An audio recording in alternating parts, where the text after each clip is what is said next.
homem que plantava árvores. Distribuição Sinapse.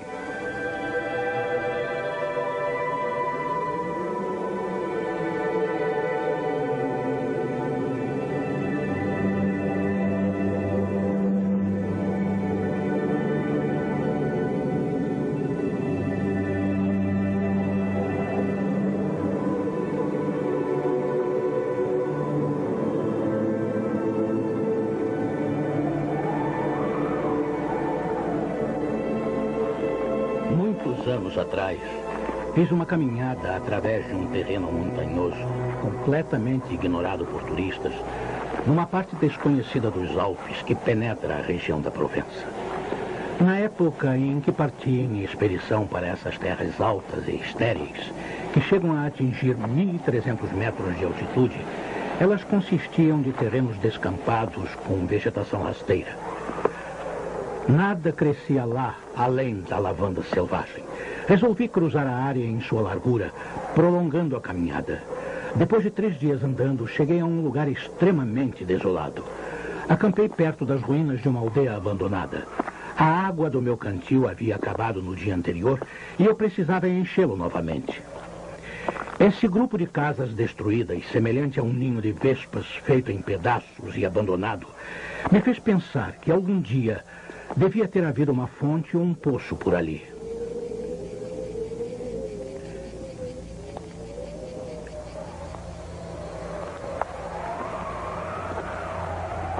Encontrei uma fonte, mas ela estava seca. A meia dúzia de casas sem telhado, castigadas pelo vento e pela chuva, e a pequena capela com a torre do sino derrubada, erguiam-se como as casas e as capelas de aldeias povoadas. Mas toda a vida havia abandonado esse lugar. Era um bonito e ensolarado dia de junho, mas naquelas altitudes descampadas, o vento era insuportavelmente forte. Ele uivava e rugia através das ruínas como um animal incomodado durante a refeição. Tive de desfazer o acampamento e sair de lá.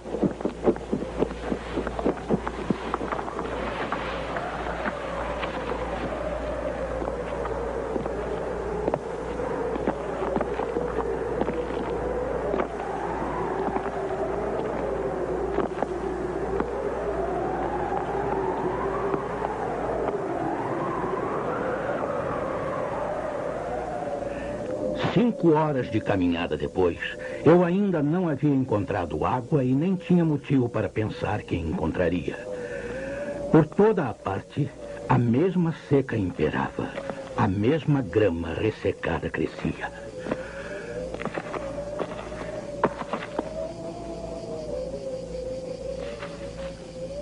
Ao longe, pensei ter avistado uma forma pequena e escura que parecia estar de pé. Achei que fosse um tronco de árvore. Com poucas esperanças, caminhei em direção a ela.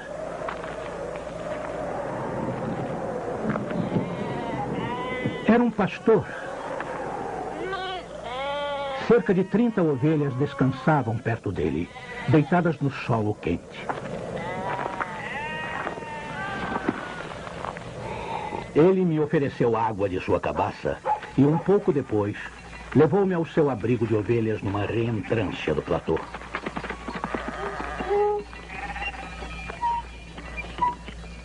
A água que ele carregava era de excelente qualidade e vinha de um profundo poço natural sobre o qual ele havia armado uma roldana bem rudimentar. O homem não falava muito. Os solitários são assim.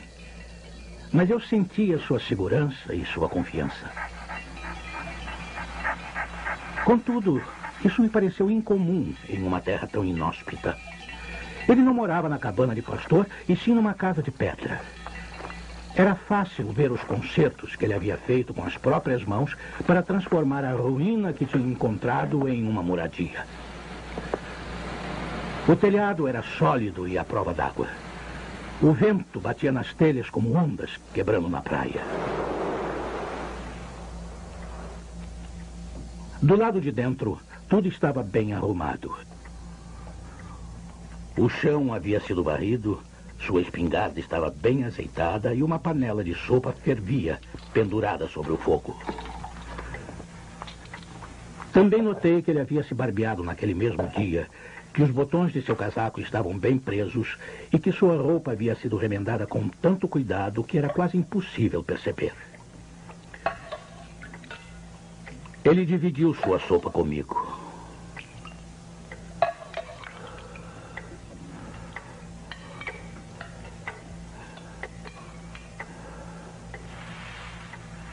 E depois, eu lhe ofereci um pouco do tabaco que trazia numa bolsa, mas ele não fumava. O cachorro, silencioso como seu dono, era amigável sem ser servil.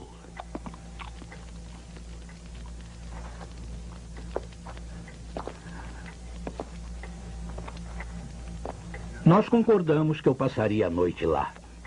A aldeia mais próxima ficava a quase 2 dias de caminhada. Eu sabia bem que havia poucas cidadezinhas na região. Eram 4 ou 5 aldeias, distantes umas das outras, espalhadas pelas encostas dessas terras altas, escondidas em bosques de carvalho localizados além de qualquer estrada. Elas eram habitadas por carvoeiros. Em lugares assim, a vida é muito difícil. A tolerância dessas famílias, que são forçadas a morar junto umas das outras, em um clima tão severo no verão quanto no inverno, se esvai com facilidade e a solidão aumenta a sua insatisfação. Sua ambição cega torna-se monstruosa por causa do eterno desejo de escapar de seu destino. Os homens levam seu carvão para a cidade e retornam em seguida. Até as personalidades mais fortes se desesperam nessa sucessão de esperança e decepção. Entre as mulheres reinam a inveja e as disputas. Para tudo há competição, desde quem vende mais carvão até quem pega o melhor lugar na igreja. Suas virtudes estão eternamente em conflito e seus vícios são uns maiores do que os outros, para não falar da briga geral entre vícios e virtudes. E não há trégua. Além disso, o vento, que também não descansa, perturba os nervos. Ocorrem epidemias de suicídio e muitos casos de loucura, quase sempre envolvendo assassinatos.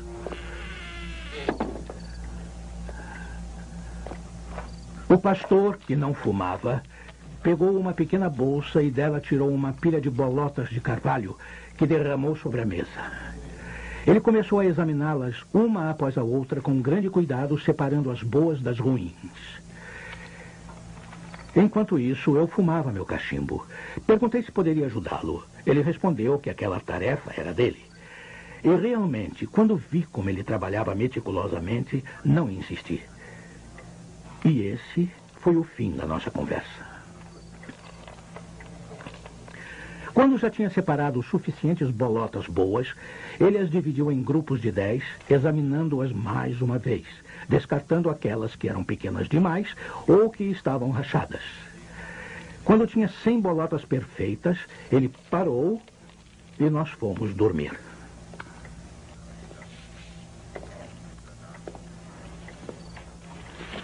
Só de estar perto desse homem, eu me sentia em paz.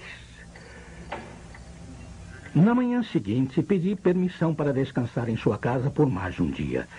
Ele achou o pedido natural, ou talvez eu achasse que nada poderia perturbá-lo.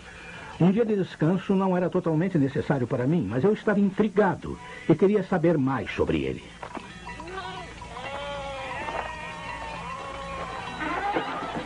Ele tirou seu rebanho do abrigo e o levou para o pasto.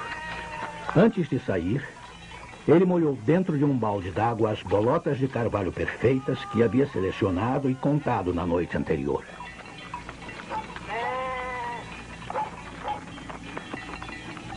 Percebi que seu cajado era, na verdade, uma barra de ferro tão grossa quanto um polegar e com mais ou menos 1,5 metros de comprimento.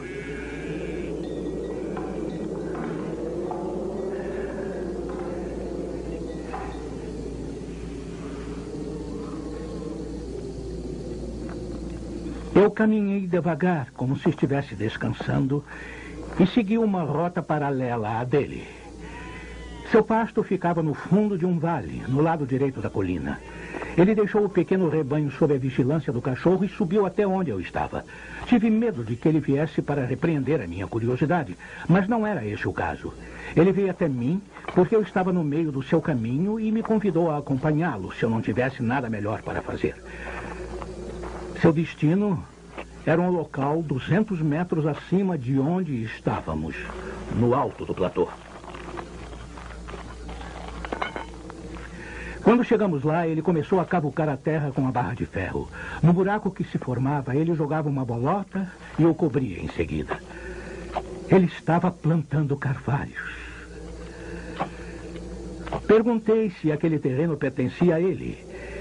Ele respondeu que não. E será que sabia a quem pertencia? Não.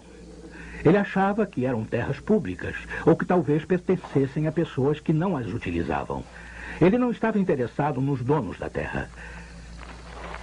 E continuou a plantar suas 100 bolotas com grande cuidado.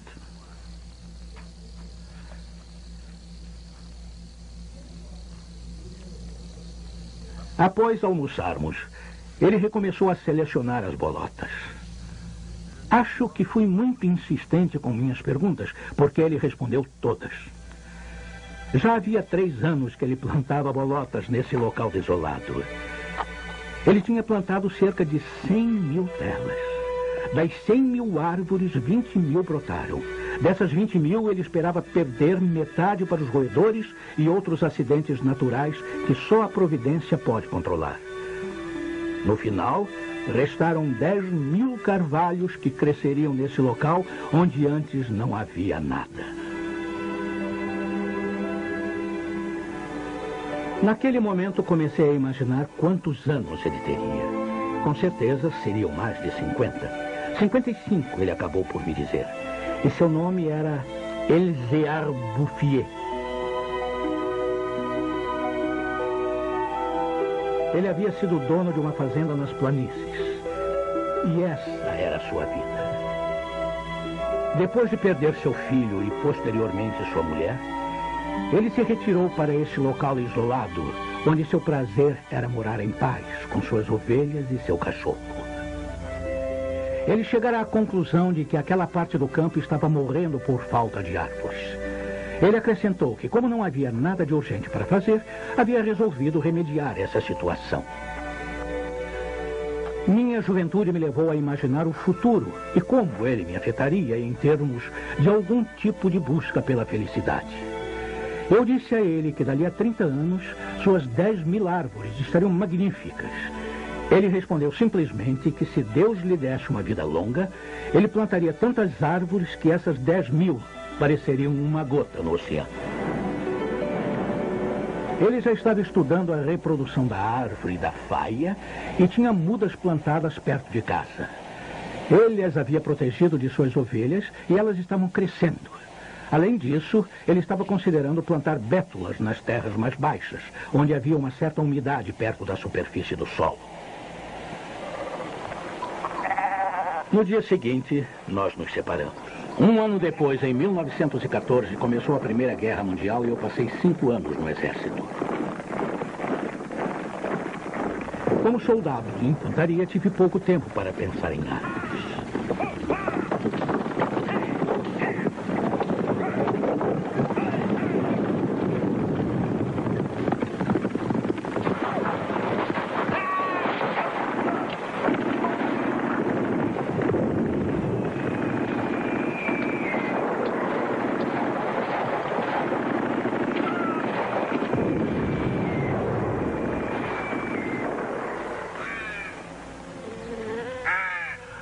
Ao voltar da guerra, eu tinha em minhas mãos uma quantia de dinheiro mínima que havia recebido como soldo no exército e no meu peito uma vontade imensa de respirar ar puro. Eu não tinha nenhum outro plano ao tomar o caminho que levava àquela terra deserta. Pouco havia mudado. Só que depois da aldeia em ruínas, eu vi à distância uma espécie de névoa esverdeada que cobria as terras altas como um tapete. No dia anterior, eu já havia começado a relembrar a imagem do pastor plantador de árvores. 10.000 carvalhos, pensei. Eles devem ocupar muito espaço.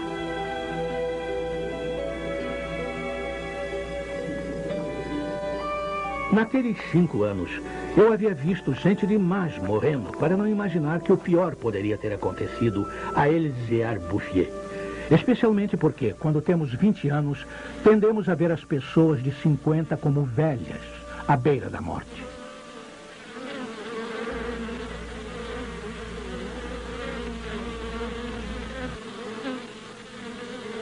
Mas ele não havia morrido. Sua profissão já era outra.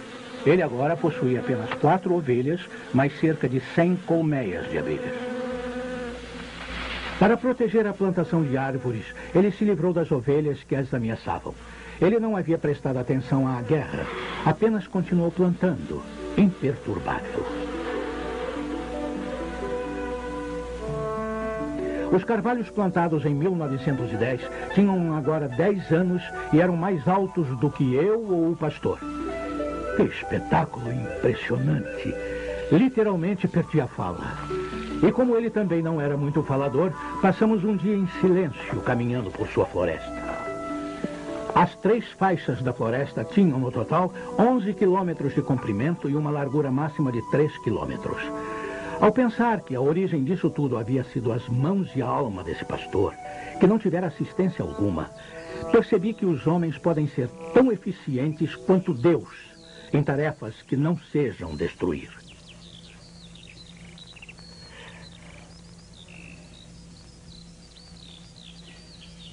Ele havia seguido sua ideia, e as faias, que já alcançavam nossos ombros e se espalhavam pelo horizonte, eram a prova disso. Os carvalhos já estavam bem resistentes, além da idade em que estão à mercê de roedores. E agora a providência teria de evocar ciclones para destruir o que um homem havia criado.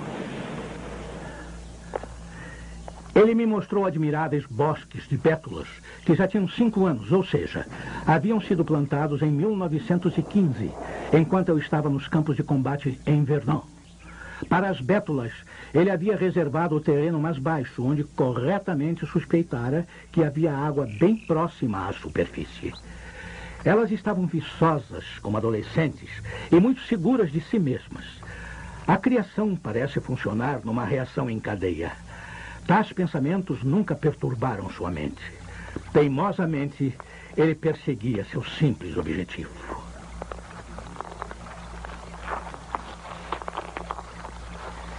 Enquanto eu descia atravessando a aldeia, vi água correndo em leitos de regatos que sempre estiveram secos. Foi a mais formidável reação em cadeia de que já me dei conta. Há muito tempo, esses regatos estavam cheios de água. Algumas das desafortunadas aldeias que mencionei no começo desta história foram construídas nos locais de antigos povoados galo-romanos, cujos resquícios ainda podem ser encontrados. Arqueólogos, escavando os terrenos, acharam anzóis de pesca onde, no século XII, as pessoas construíam cisternas para armazenar água. Algumas sementes chegam hoje carregadas pelo vento e, ao mesmo tempo em que a água reapareceu, os salgueiros recomeçaram a crescer, assim como os juncos, a relva, os jardins e as flores, celebrando uma nova vida. Mas a transformação aconteceu tão gradualmente que se tornou habitual, sem causar espanto algum. Os caçadores que se aventuravam por essas áreas desoladas em busca de lebres ou javalis haviam de fato percebido o crescimento viçoso das novas árvores, mas desprezavam a novidade, julgando-a mais um truque que a terra prega nos humanos. Foi por isso que ninguém interferiu no trabalho daquele homem. Se suspeitassem de sua autoria, tentariam frustrá-lo. Mas quem poderia desconfiar dele? Quem poderia imaginar nas aldeias e nas prefeituras tamanha obstinação em fazer o bem?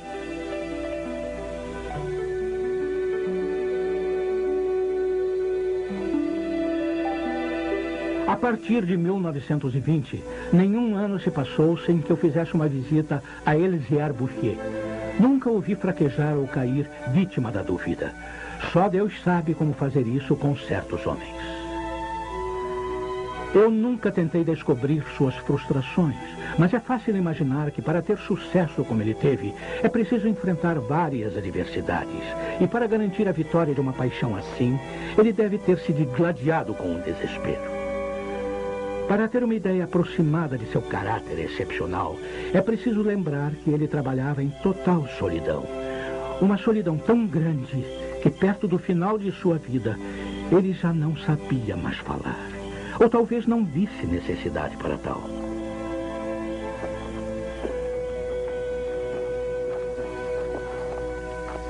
Em 1933, ele recebeu a visita de um guarda florestal perplexo. O oficial ordenou que ele nunca fizesse uma fogueira fora de sua casa, pois poderia ameaçar o crescimento daquela floresta natural. O ingênuo guarda ainda disse que era a primeira vez que viu uma floresta crescer sem ajuda de ninguém. Em 1935, uma verdadeira delegação de oficiais veio examinar a tal floresta natural. Havia um dignitário do Departamento de Terrenos e Florestas, um membro da Assembleia e uma equipe de especialistas.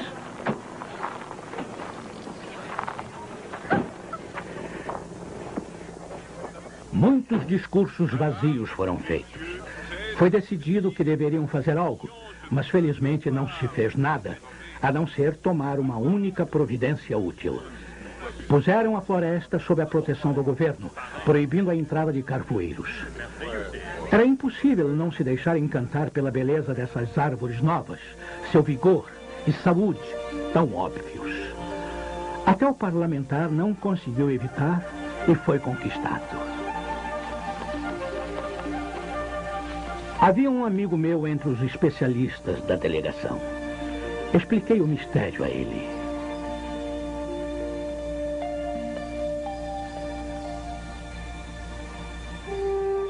Na semana seguinte, nós dois fomos à procura de Elzéar Bouffier. Nós o encontramos absorto em seu trabalho, a 20 quilômetros de onde a inspeção havia sido realizada. Não era por acaso que o especialista em florestas era meu amigo. Ele sabia reconhecer o valor das coisas. Dei a Elzéar alguns ovos que havia trazido para ele. Dividimos nosso lanche em 3 partes e passamos várias horas contemplando a paisagem em silêncio. A encosta por onde havíamos nos aproximado estava coberta de árvores com 6 ou 7 metros de altura. Lembrei-me de como essa região era em 1913, de como ela era deserta. Seu trabalho pacífico e constante, o vento cortante das terras altas, sua frugalidade e, acima de tudo, a serenidade de sua alma, haviam dado a esse velho homem uma espécie de saúde que era quase solene. Ele era um atleta de Deus. Tentei imaginar quantos alqueires ele ainda cobriria com suas árvores. Antes de partirmos, meu amigo fez uma simples e única sugestão quanto ao tipo de vida que aquelas terras pareciam acolher melhor. Mas foi apenas isso. E por uma boa razão, ele me disse depois, aquele camarada sabe mais sobre a terra do que eu. Após uma hora de caminhada, durante a qual ruminou o assunto, meu amigo acrescentou: ele sabe mais do que qualquer outra pessoa. Ele descobriu uma maneira maravilhosa de ser feliz. Foi graças a esse especialista que não apenas a floresta, mas também a felicidade de seu criador foram protegidas. A floresta foi ameaçada apenas uma vez, durante a Guerra de 1939. Na época, os automóveis eram movidos a gás e precisavam de lenha para funcionar. Os carvalhos de 1910 foram os primeiros a serem cortados. Mas o local era tão distante de qualquer estrada que a extração não compensava economicamente e foi abandonada.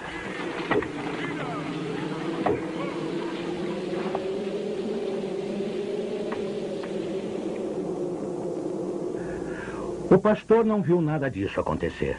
Ele estava a 30 quilômetros de distância, pacificamente cumprindo sua tarefa, ignorando a Segunda Guerra Mundial, assim como havia ignorado a anterior. Vi Elzéar Bouffier pela última vez em junho de 1945. Ele tinha 87 anos. Eu havia tomado minha velha trilha para o descampado. Mas na época, apesar do estado desolado em que o país se encontrava após a guerra, havia um ônibus que fazia o percurso entre o Vale do Rio Durance e a montanha. Culpei a relativa velocidade do veículo pelo fato de não conseguir mais reconhecer o trajeto de minhas primeiras caminhadas. Foi só quando vi um cartaz com o nome de uma aldeia que me convenci de que estava de fato na região que conhecera antes, num estado de decadência e isolamento. Saltei do ônibus em Vergon. Em 1913, essa aldeia com uma dúzia de casas tinha 3 habitantes. Avessos e estranhos, eles viviam num ódio mútuo e sobreviviam dos animais que capturavam em suas armadilhas. Eles viviam uma total falta de esperança. Mas tudo havia mudado, até o ar. Em vez das rajadas de vento brutais e repentinas que me receberam no passado, senti uma brisa suave, carregada de perfumes. Um som como o da água corrente vinha das alturas. Era o vento atravessando a floresta. Ainda mais espantoso, ouvi realmente o som da água correndo numa calha. Vi que haviam construído uma fonte que brotava em profusão e, ainda mais comovido, vi que ali perto havia sido plantada uma árvore de tilha, símbolo incontestável da ressurreição.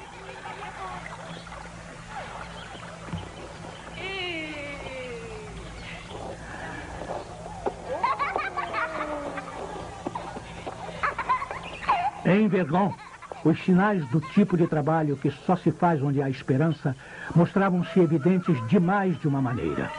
A esperança havia realmente retornado. As velhas paredes em ruína haviam sido derrubadas. As novas casas, recém-emboçadas, estavam cercadas de hortas e jardins, onde verduras, legumes e flores cresciam lado a lado em carreiras bem organizadas. Repolhos e rosas, alho porro e bocas de leão, aipo e anêmonas. A aldeia havia se tornado um lugar atraente, em que se tinha vontade de ir morar. De lá continuei o meu caminho a pé. A guerra que havíamos deixado para trás não permitira que a vida prosperasse como deveria, mas Lázaro havia emergido de sua tumba. Nos terrenos mais baixos, no flanco da montanha, vi brotos de centeio e cevada em pequenos campos, e nas reentrâncias do Vale Estreito, pastagens verdejantes haviam ganhado vida nova. Só foram precisos os 8 anos que se passaram para que toda a região vibrasse com vigor e bem-estar.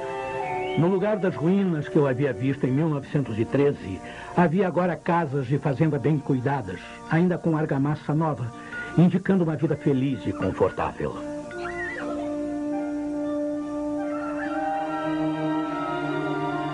As antigas fontes, alimentadas pela chuva e pela neve retida pelas florestas, brotavam novamente. Ao lado de cada casa de fazenda, em meio a bosques de bordo, as águas das fontes derramavam-se sobre tapetes de hortelã fresco. As aldeias haviam sido lentamente reconstruídas.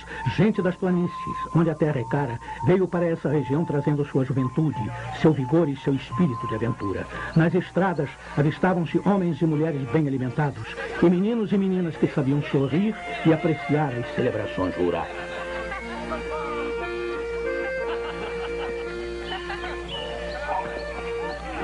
Considerando os recém-chegados e a população antiga, irreconhecível nesse local redescoberto, mais de 10.000 pessoas deviam sua felicidade a Elzéar Bouffier.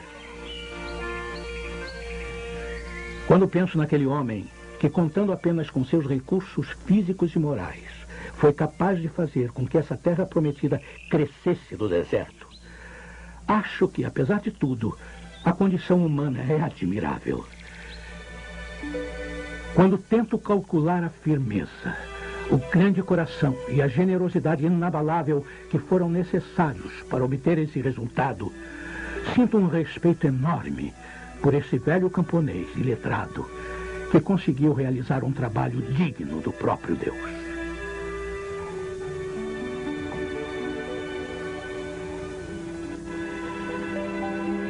Elzéar Bouffier morreu tranquilamente em 1947 numa casa de repouso em Bannon.